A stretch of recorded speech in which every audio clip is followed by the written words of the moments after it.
On the agenda tonight, we're going back to 2020. We're going to be taking a look at Harry Styles, and he's going to be performing his version of Sledgehammer.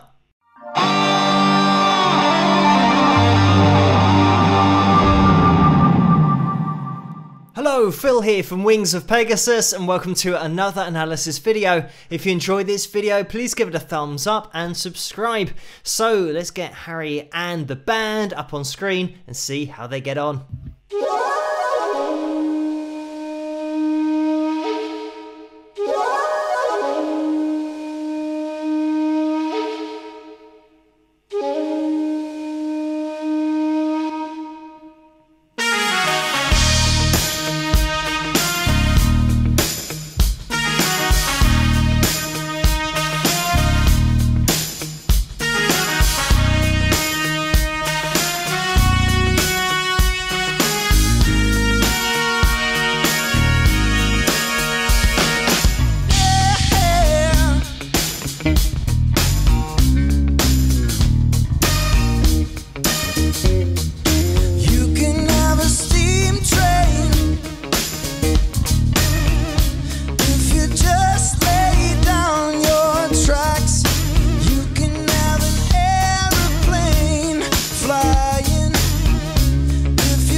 I'm just going to jump in here. As always, there's going to be a link to this video in the description below, so you can click on that link to watch it all the way through without me interrupting it.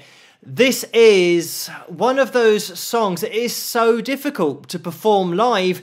In order to get everything that was on that original record in the live setting, it is such a great version. And full disclosure, this is one of those songs of my childhood. We had the So album in 1986 just on repeat in the car, and when I say repeat, obviously it was on cassette tape. So once it got to the end of the A side, you flipped it over to the B side, listen to that, and had to flip it over again. Anyway, if you're old enough to know tape, then you know what I'm talking about. But having this kind of vocal is so impressive, considering the fact that we're way up there. This song here is in E flat, this particular version that we're getting from Harry, but vocally it means that he's going to be up there in that male tenor range throughout this song. I mean, in the chorus, we're hitting notes like A4s and G4s, and the fact that we've got these little ad-libs in there that Peter Gabriel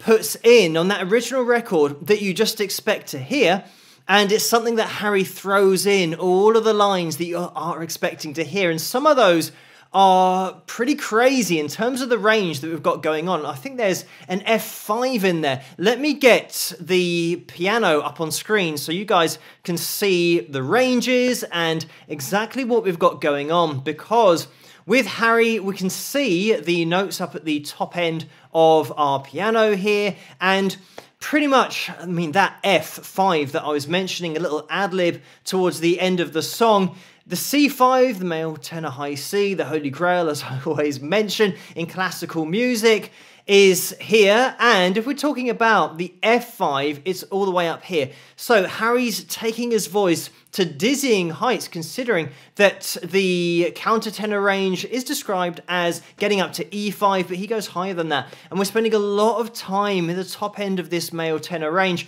So it is something that you'll notice with Harry when he is singing. He pushes his chest voice and he belts. So he's not making any concessions with the sound of his voice. And if you were to do that, it would just sound a little bit weak, potentially flipping into falsetto even. That's going to sound very weak, but even just into a lighter head voice coordination, it's not going to sell the song. It's not going to be the same. I want to mention as well the fact that with Harry Styles, because he's from the UK, he's somebody that everybody here knows well, considering his journey in the music industry, starting in One Direction, and they entered a TV talent show here. But the important thing to remember is, if you don't know about this, that they entered this competition on TV. I think it was the X Factor or something like that. And the name of the show has changed over the years, so that might not be right. But they entered that show as individual artists and individual vocalists. But they didn't get far vocally. Unfortunately, they were voted out by the judges. But then the judges, Simon Cowell, decided to put them together because they were so popular individually. And he obviously saw something that he could make a lot of money out of, and he has.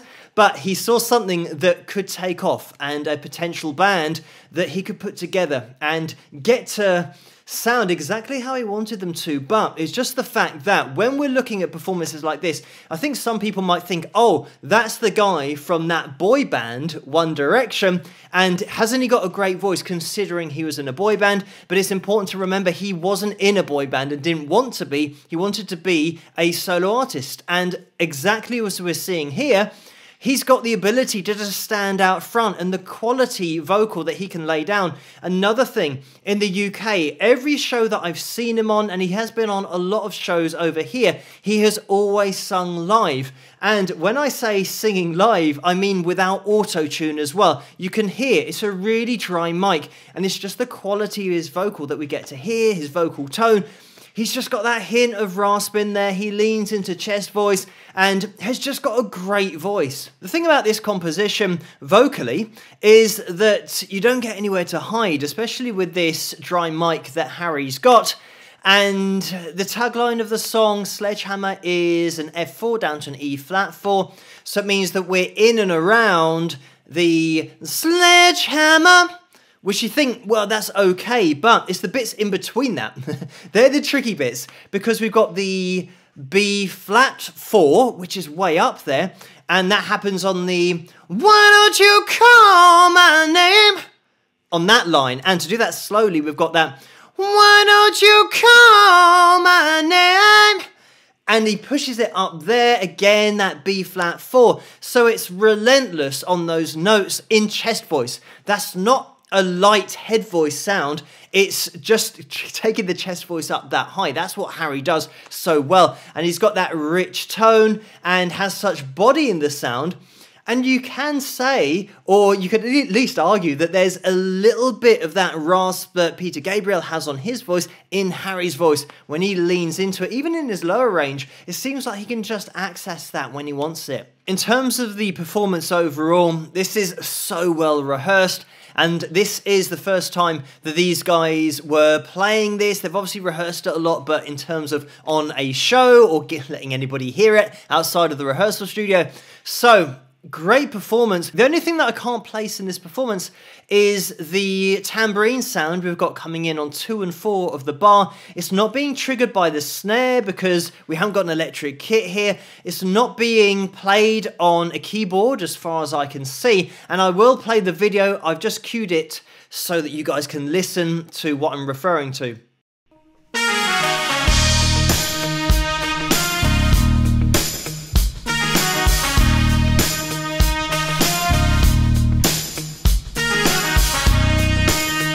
So that was me miming playing the tambourine when it comes in. You can just hear it sitting on top of the drums, and I'm not sure where that's being triggered. It might have been added in afterwards and overdubbed, but that's the one thing that I couldn't see where that was coming from in this performance. In the intro, we have that classic bamboo flute sound that was on that original record.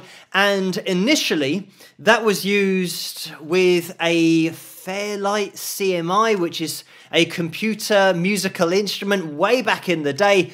This was a really new thing, and it cost about £30,000, something crazy like that. But they used this in the studio, and it was a very early version of MIDI sampling, and that's where sampling came from, or at least the term for it was this machine that they were using.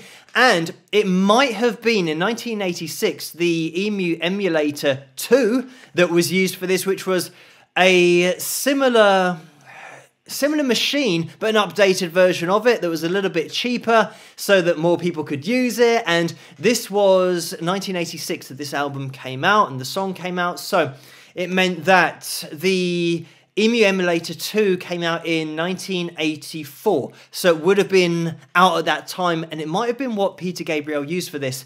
And I'm not sure which one it was, whether it was the EMU Emulator or whether it was the Fairlight CMI, but it was a computer triggered sound that they had the keyboard and computer.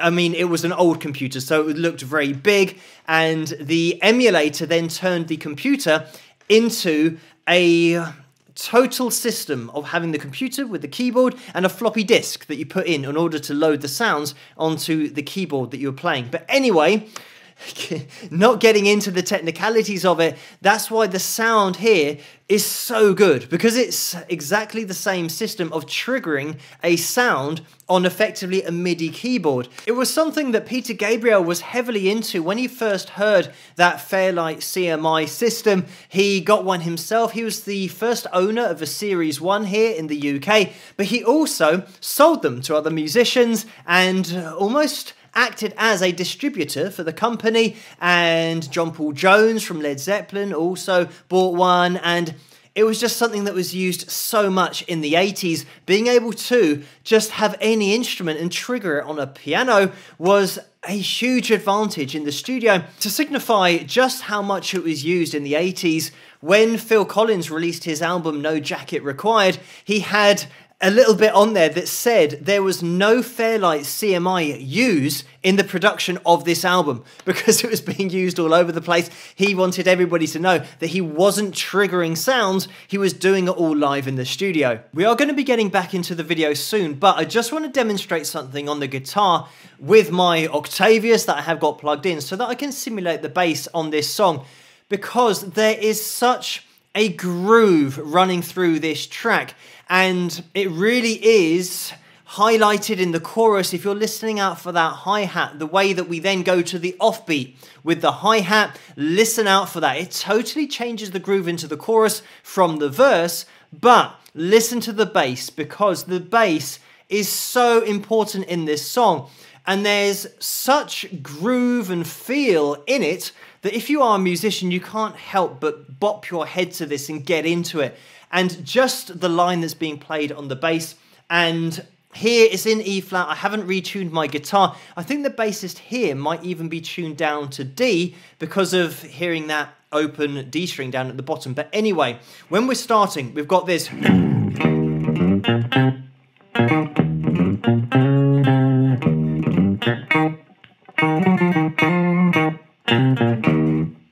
That line in the verse is so cool.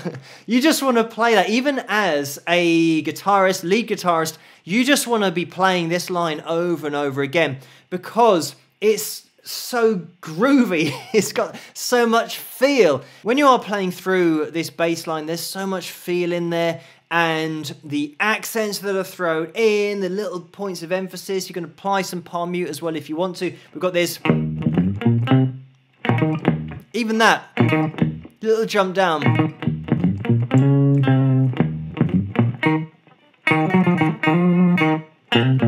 And there's a little wobble of vibrato on the bass, and it just gives it that extra little something, and it's only there for a fraction of a second. But that would be the alternative, just playing it straight, which just sounds a little bit boring. As soon as you go, and give it a little wobble of vibrato, it just transforms the note. Tiny details, but it makes all the difference. And once we play through that,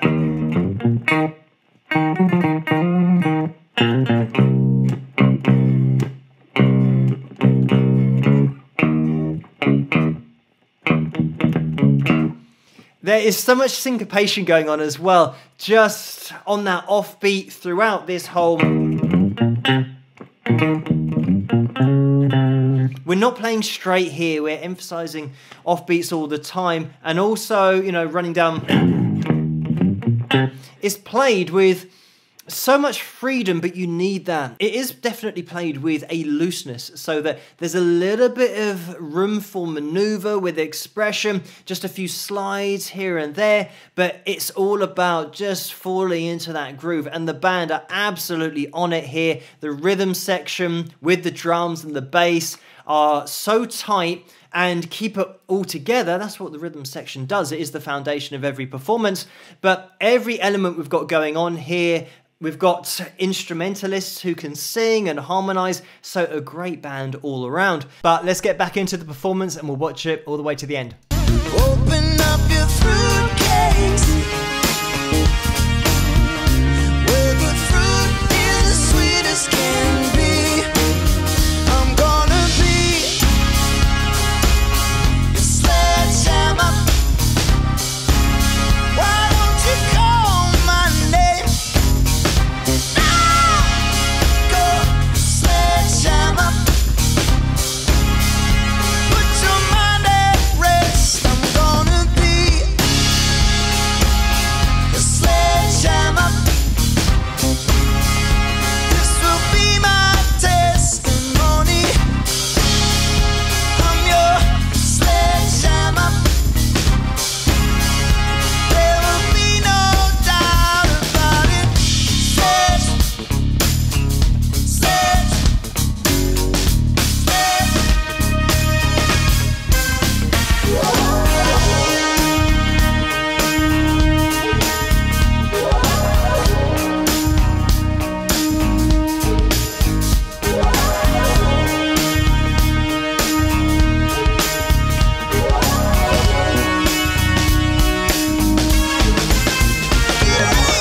I kick the habit, shed my skin. This is the new stuff. I go dancing in. Won't you show for me? I will show for you. Will you show for me? I will show for you. Yeah. Coming through. Gotta feel that power. Gotta feel that rhythm. Gotta feel that rhythm. Yeah. Come on, help me through. Sledge. Wow. Wow. Well done. You reminded me how great that song is. It's great. Have you guys ever performed that publicly before? No, this is the first time. And there we have it. As you can see, this is from the Howard Stern show, but what a great performance that was. I do want to show you guys where the hi-hat changes from the verse into the chorus, because if you're nodding your head along to this or you're tapping your foot, we then get the opposite in terms of the hi-hat now being when your head is going up rather than down. And I have mentioned on the channel before about that offbeat being when you would be up in the air. If you were just marching along to the beat, your feet go up in the air on the offbeat. But we'll have a little listen. You can have a bumper car bumping. The amusement never ends. I wanna be a sledgehammer. Call my name. Let me be a sledgehammer. This will be my test. I love seeing musicians looking at each other in the band when they know that they are in the pocket and the groove is spot on and they're just enjoying playing. And also, you know that they appreciate the composition, the way that the hi-hat changes, and now we get that lift in the chorus because we are now emphasizing that offbeat rather than that straightforward approach of the verse. Really subtle stuff, but it makes all the difference. The other thing to point out is that guitar-wise in this song, we don't have a great deal going on and not a lot in the live performance here. We've pretty much just got palm muted notes that are just emphasizing the offbeat and just adding in with that syncopation. So we get this.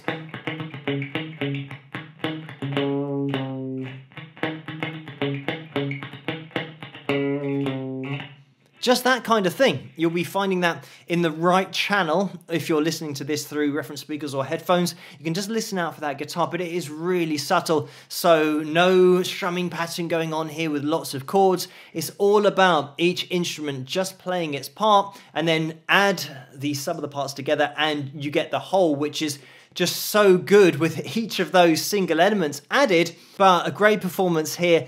And I love the way that this hasn't been post-produced and it hasn't been messed around with, because there are little bits here or there that you can say are ever so slightly off, but that's the point. This is live. This is what live music sounds like. So it's great to hear that right at the end with Harry's last note.